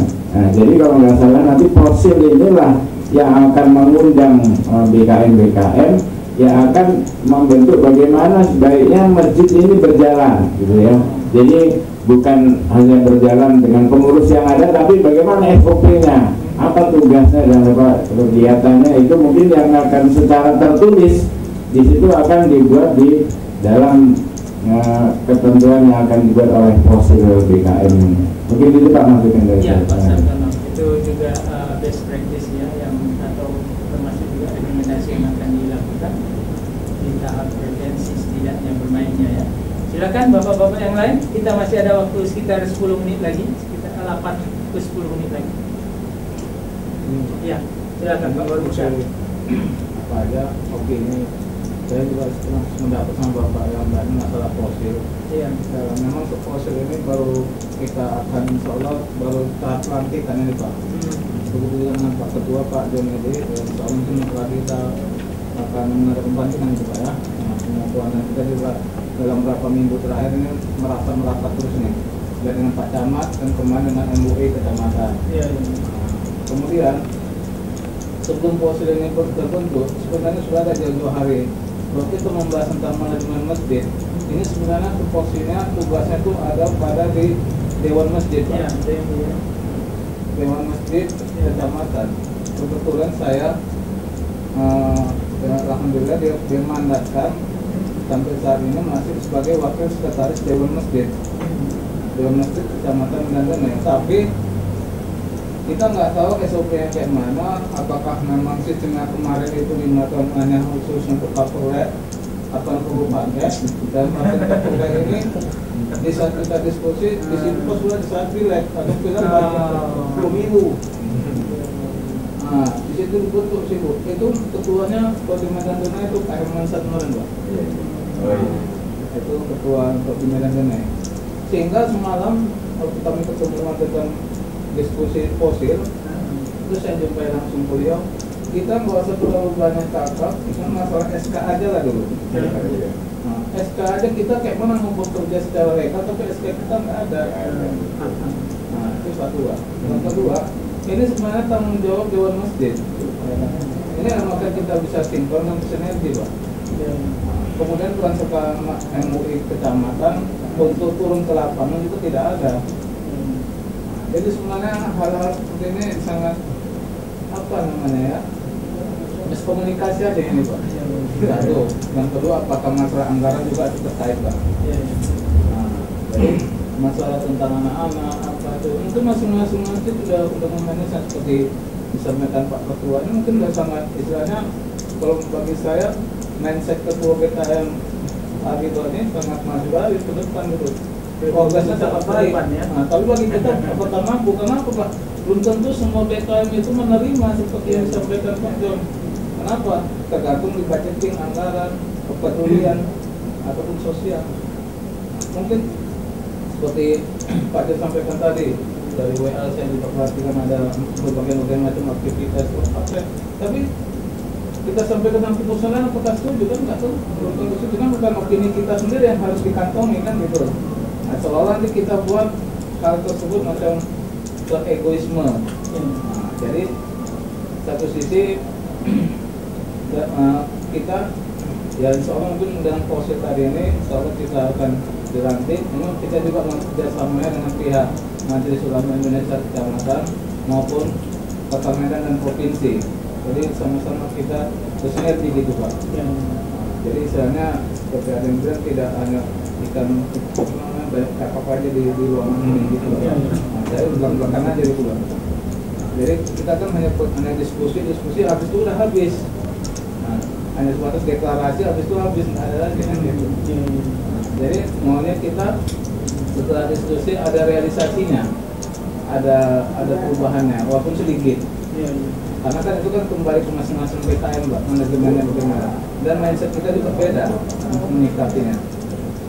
Demikian Pak. Baik, terima kasih Pak Barmusa. Dan apa yang kita lakukan hari ini adalah bagian dari upaya untuk melakukan perubahan itu. Jadi apa yang kita diskusikan, didokumentasikan, akan dibukukan lalu di-share. Dengan membaca itu kita berharap orang kemudian akan punya opini tersendiri, karena membentuk opini itu merupakan bagian penting dari sebuah perubahan.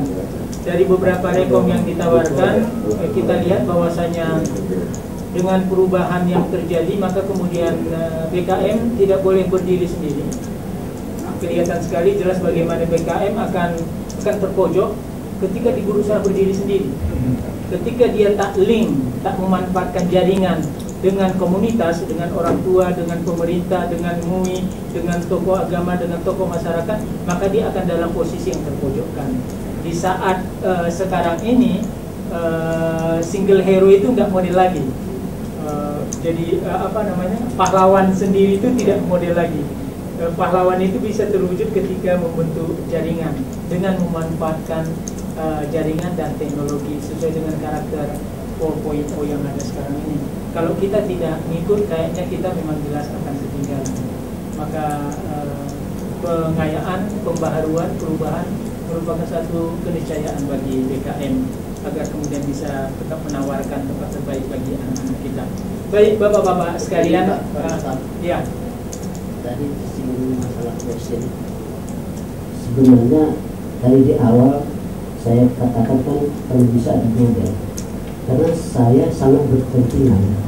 Saya ketua bidang pendidikannya Muslim Kota Medan. Jadi tadi langsung saya tangkap, ini kalau ada model saya terbantu ini, kan begitu. Jadi bukan ambisi pribadi, tidak, tapi memang kemarin baru kita luncurkan pengajian terpadu, masih diuji coba di masjid saya nih. Nah, jadi anak itu memang kita kelompokkan. Kita kelompokkan, ada anak tahsin, ya kan? Ada bapak-bapak yang belajar tahsin, ada ibu-ibu gitu, ada yang khusus tilawah. Jadi ini saya berkepentingan Pak, ya makanya kalau bisa mohon kepada MUI lah, Kalau ada dana dikit, kenapa nggak kita bikin model gitu? Nah ini rekomendasi juga nih dari untuk MUI. Jangan sampai di sini hanya bicara-bicara kemudian direkam tanpa ada model gitu. Nah itu maka saya sangat berkepentingan. Ya. Terima kasih. Andaikan bisa saya kasih feedback Prof. Didi. Model itu memang akan lahir dari proses yang sangat panjang. Iya. Tidak instan. Tidak instan. Seperti Prof sendiri katakan tadi. Model itu dirumuskan bersama pakar, berbagai pakar di bidangnya masing-masing. Tidak hanya di bidang agama, tapi juga bidang manajemen dan segala macam. Lalu kemudian dicoba, ditawarkan, diulas lagi, lalu kemudian diuji cobakan, direvisi, uji cobakan, revisi, revisi, sampai kemudian dia. Saya kira tidak apa-apa, Pak, karena kita ini panjang. Kalau bisa nanti yang berikutnya itu tinggal terima hasilnya. Makanya saya katakan dan kita punya hasil yang konkret di akhir tahun sekian gitu kan. Nah, masa kepengurusan kami itu 5 tahun, Pak. 5 tahun. Jadi sangat berkepentingan untuk menyelesaikan persoalan ini. Terima kasih. Dan saya yakin apa yang kita lakukan adalah bagian yang mengarah ke sana. Tidak bisa. Kalau buku tadi bagaimana bisa mendapatkan buku? Nanti Ini bisa baca-baca. Apanya? Buku makernya ini adalah Pak Jufri. Jadi yang lalu sudah diramu, tinggal dicampur, dipadukan dengan pertemuan yang hari ini. Kalau nggak salah 4 minggu ditargetkan ya. 4 minggu dari sekarang baru selesai. 4 minggu dari sekarang baru selesai draft bukunya. Insya Allah nanti di web MUI pasti akan muncul. Website MUI pasti launching buku. Iya, launching buku. Pak Ketua juga ini pasti. Insya Allah akan ada. Biasanya sekalian diskusi dia. Jadi ini adalah sesi terakhirnya. Setelah ini lahirlah draft bukunya. Lalu draft buku itu nanti akan dilaunchingkan, didiskusikan, dibedah. Lalu kemudian direvisi, baru kemudian diterbitkan. Dan itu baru cikal bakal kalau kita mau mengarah ke perumusan model yang kita. Terima kasih atas partisipasi Bapak-bapak sekalian. Maaf saya atas kesalahan kehilapan sebagai fasilitator. Saya kembalikan kepada Bapak untuk pengumumannya Pak Ketua, silakan Pak. Ya, oh ya sudah saya kembalikan, silakan. Oh gitu lah. Alhamdulillah, Bapak-bapak yang dimuliakan Allah Subhanahu Wa Taala. Tentu kami sangat berterima kasih atas kehadirannya, dan ini pas sekali. Nah itu bisa sekalian langsung kalian teken biar ngantri ya kan, terus sekedar untuk transport aja. Tentu banyak tadi masukan dari bapak-bapak. Saya tadi karena ada tamu, tapi insya Allah akan kita putar-putar videonya. Nanti kalau bapak-bapak juga mau nanti videonya nanti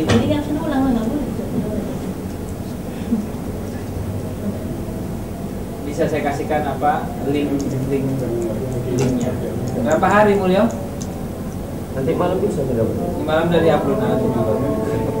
Itu saja karena azan asar kumandang, ini ada transport. Sekali lagi mohon tidak dilihat nilainya, ini hanya tanda teringat kami mengundang. Ada rezeki kita bagi bersama. Tadi ada makanan kita, mudah-mudahan tidak tersinggung dengan makan ala kadarnya, yaitu memperkenalkan produk Kedai Wakaf lah. Jadi MUI ini punya minimarket, punya kantin yang semuanya dia berbasis wakaf, namanya wakaf produktif. Itu juga mau kita bikin di masjid-masjid, cuma ternyata tak semudah yang kita bayangkan.